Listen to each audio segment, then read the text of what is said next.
Well, beekeepers, well, beekeepers, I haven't quit yet. Yeah, it's just Charlie. He's out here coming to greet me. Let's go out and take a look at the bee yard. Yesterday it rained, and I'll tell you what, it was coming down pretty hard. And in between drops, I had to go out and fix my electric fence. So it was it was a challenge. I had already been out here weeding the yard, and so I got out here and tried to pick off some weeds that were touching the fence. As you can see, I dug out here a little bit on the bottom part, and I'm walking along here. I hope I'm not shaking too much. There goes Charlie. He's excited about something. So yeah, I got this all dug out in here and got the weeds out of it. And I'll definitely have to continue doing that as the day goes on. We may have some raindrops now and then. I started to put some plants in here to kind of spread out and kill some of the weeds, but that hasn't really worked that well.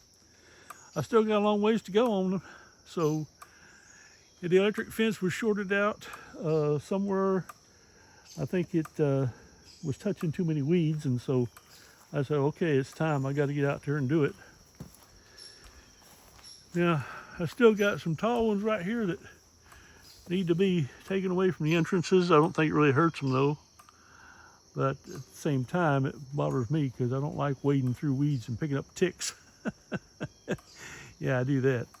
I pick them up. I think Charlie gives them to me too. He gets them on him, and he comes walking in the house and jumps on my lap, and then they crawl off of him, and because we give him pills to keep the ticks off of him. And that kind of kills the idea for them, and then they come crawl on me because I don't take those pills. But anyway, a bee's out here this morning. It's a little drippy a little bit, so I thought I'd just come out and make a video. And I tell you, look at there. That old hive is getting old. It's about 7 years old, I guess. That's probably one of my first hives, and I probably need to replace it before long. I've got plenty of replacements though. So yeah, these are empty ones over here, so I could just go ahead and put it in one of those. I was watching Bob Vinny this morning, and he's doing mite checks. And I'll tell you what, I put a link in the bottom here because I put a link below because, well, this is the time of year you need to check for those mites. And so he was doing mite checks. Now, Bob has probably about 1,200 beehives, I think the last count was. He's had as many as 2,000. But he got me started in beekeeping. Actually, his wife was one of my customers before I ever met Bob. But one day there was a swarm of bees landed in front of our store, and so I went on Facebook and told people it was there, and I think Bob probably came out and got it. I'm not sure it was him or one of his guys, but that was back in 2003, a long time ago. And I got to thinking, well, it probably would be a good idea for me to start beekeeping because, well, I'd had beekeeping when I was a kid, but, well, they got what I thought was wax moths. But in reality, now that I know a little bit more about bees, it was wax moths were just to clean up people. Clean up bees. They come and clean up the beehive after it's died out or it's gotten weak and other vermin have gotten into. And by other vermin, I mean small hive beetles, yellow jackets, let's see what else. Varroa mites. Yeah, that was what we were talking about. Varroa mites. They're the #1 killer of bees. And I haven't checked these beehives well, I did check one, and I had a low mite count on that. But one of the things I want to do in the near future is go ahead and finish doing mite checks because the mites can kill a beehive real quick. And so it may be trying to treat them. At any rate, since these are new hives, except for this one right here, I think, and maybe the one at the top up there, the one right in the center. Those are older hives, but they have new queens in them. But all these are other splits that I made during the early year. I think. May have had one more. At any rate, they're all new hives, so they probably don't have a large mite count. But on the other hand, just in case, I'm going to do oxalic acid treatment on all the hives very shortly. That's a preventative thing. And also do mite checks. I'll be doing some mite checks before long too, so that's one of the things I need to do. And that's one of the things about beekeeping, it just keeps you busy doing this and that and the other thing. Now, I may have told you in other beehive, I probably told you in other videos about these boxes here. They're empty boxes that I just store in case I need something in the bees. Say like that one rotten one that I need to replace, well then I've got one just sitting here that's empty and I can just take a box and put it on. If you notice that beehive right there, the little super here, now that's been sitting out since last winter, and the bees cleaned it out. I left it over 300 feet away, well 250 feet away, and the bees cleaned it out, and then it froze, and now it's been just sitting there. So I'll keep it up that way and the wax moths don't get into it because the light gets to it. Anyway, that's my theory, and it's been fine.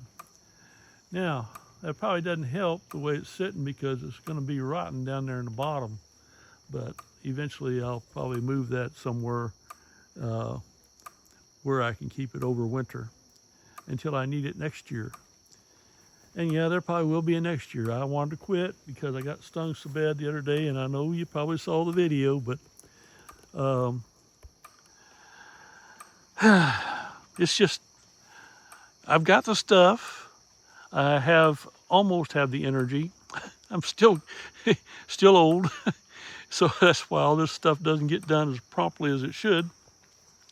But why not? I'm going to try to sell them. I'm going to try to sell these bees. I'm going to try to sell all of them, but I might keep 2. I don't know if I ever get down to that level, but I need to get rid of most of them. So, because I am 82, so I do need to not have so much work. Now, if you're starting out, you usually start with 2 beehives, and Bob will tell you, you need 2 in case one has a problem. Then you can combine those together and still have a good strong hive. Like you lost the queen, say. The queen died, and so now you have all this honey and bees in a box and no place to put it. So what you do is you combine the 2 hives and make one hive, and it'll be stronger because it's got more bees and you can save yourself. So that's one of the reasons why you have, when you start, they say to get 2, because if one happens to die, then you can combine those resources together and make a stronger hive. So I've kind of covered a lot of different stuff here, and I just wanted to get out here this morning on this damp morning, and I'll probably work a little bit on the fence here, trying to keep these weeds down as I go around today. I'm still trying to decide what to do, but I would advise you, if you're a beekeeper, whether you're just starting or whether you've been doing it for a while, to check the link with Bob down below and watch his video about mites. Probably the most important thing you can do if you want to keep your bees alive is keep those mites away. But don't forget, even though probably doesn't talk about it in that video, don't forget small hive beetles, yellow jackets, and things like that are also pests that can get into your hive, and you need to trap out those small hive beetles. Now, with small hive beetles, I put 4 of those beetle cages in each hive. Now you put one in, it'll catch some, but if you've got hive beetles in there, it's better to put 4 in. I know it costs about probably $16 to put 4 of them in, but you're saving a hive, so that's worth it. Okay, well, I think that's it for today, but don't forget to subscribe if you like this.